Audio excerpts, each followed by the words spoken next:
विश्व 24 न्यूज हर पल आपके साथ। भवानी मातेच्या मूर्तीच्या अनुषंगाने एक आश्वासन दिलं होतं की ती 108 फुटाची जी मूर्ती आहे ती तुळजाभवानीच्या मूळ रूपातली असावी।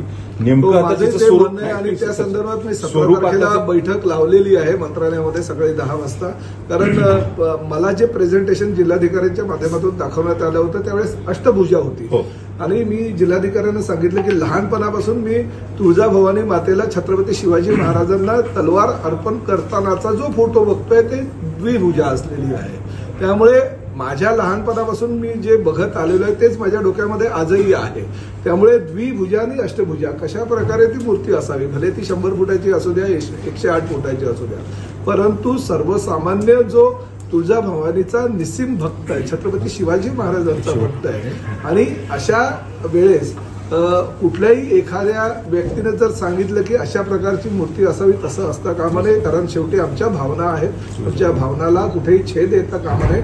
म्हणून मी 17 मिळालं 17 तारखेला सकाळी 10 वाजता या संदर्भात मंत्रालयामध्ये बैठकीचं आयोजन केलेलं आहे। पण माझं जर वैयक्तिक मत विचाराल तर द्विभुजा असलेलीच तुळजा भवानी मातेची जी मूर्ती आहे त्या मूर्तीनं छत्रपती शिवाजी महाराजांना भवानी तलवार अर्पण केल्याचं माझ्या जे ध्यानात आहे त्याच पद्धतीने ती मूर्ती व्हायला। मंदिर संस्थांचे विश्वस्त तिथले आमदार, स्थानिक आमदारांनी 5 नमुने त्या मूर्त्यांचे वेगवेगळे मांडवले। मग तो नेमका प्रकार काय आहे ते बघावं लागेल। परंतु स्थानिक आमदार असू द्या, स्थानिक खासदार असू द्या किंवा आमच्या जिल्ह्यातला कुठला सर्वसामान्य व्यक्ती असू द्या किंवा तुळजाभवानी मातेवर प्रेम करणारे आणि भक्तगण असू द्या किंवा छत्रपती शिवाजी महाराजांवर प्रेम करणारे त्यांचे आमच्यासारखे भक्तगण असू द्या, कुणाच्याही भावना दुखावणार नाही अशा प्रकारची मूर्ती केली जाईल। सर, राज्यामध्ये सध्या महायुतीमध्ये वाद जे आहे ते मोठ्या प्रमाणात दिसतात। रायगड असेल, धाराशिव असेल, काही ठराविक लोकांच्या बोलण्यामुळे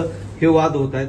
समन्वय साधण्याची गरज आहे काय वाटतंय वादापासून? उदाहरणार्थ नितेश राणेच असं काही नाही। बघा, थोड्याफार घटना घडतच असतात आणि कुणी काही किती वक्तव्य केलं तरी तुम्ही प्रताप सरनाईक जिल्ह्याचा पालकमंत्री आहे, प्रताप सरनाईकनी काही त्याला समोरचा अरे म्हणाला म्हणून मी कारे म्हणावे असं काही नाही। शेवटी मला जिल्ह्याचा विकास करायचा आहे।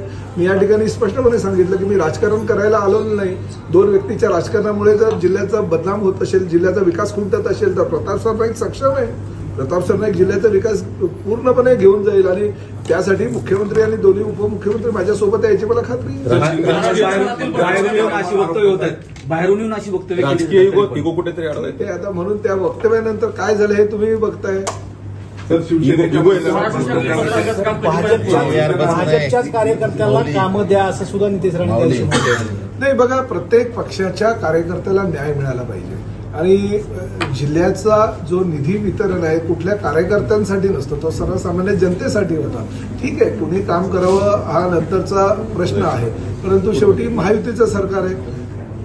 शिवसेनेच्या कार्यकर्त्याला पण न्याय मिळाला पाहिजे, भारतीय जनता पक्षाच्या कार्यकर्त्याला पण न्याय मिळाला पाहिजे आणि राष्ट्रवादीच्या कार्यकर्त्याला पण न्याय मिळाला पाहिजे। कारण ह्या कार्यकर्त्यांमुळेच आम्ही आज या ठिकाणी मंत्री म्हणून बसलेलो आहे आणि आमदार म्हणून काम करतोय। त्यामुळे तिन्ही महायुतीच्या कार्यकर्त्यांना न्याय मिळाला पाहिजे ह्या मताचं मी आहे आणि तसा न्याय मी मिळवून देईन। राज्यातील महत्त्वाच्या आणि आपल्या भागातील ताज्या बातम्या पाहण्यासाठी आजच आमच्या विश्व 24 न्यूज चॅनलला YouTubeवर सबस्क्राईब करा आणि बेल आयकॉन प्रेस करा।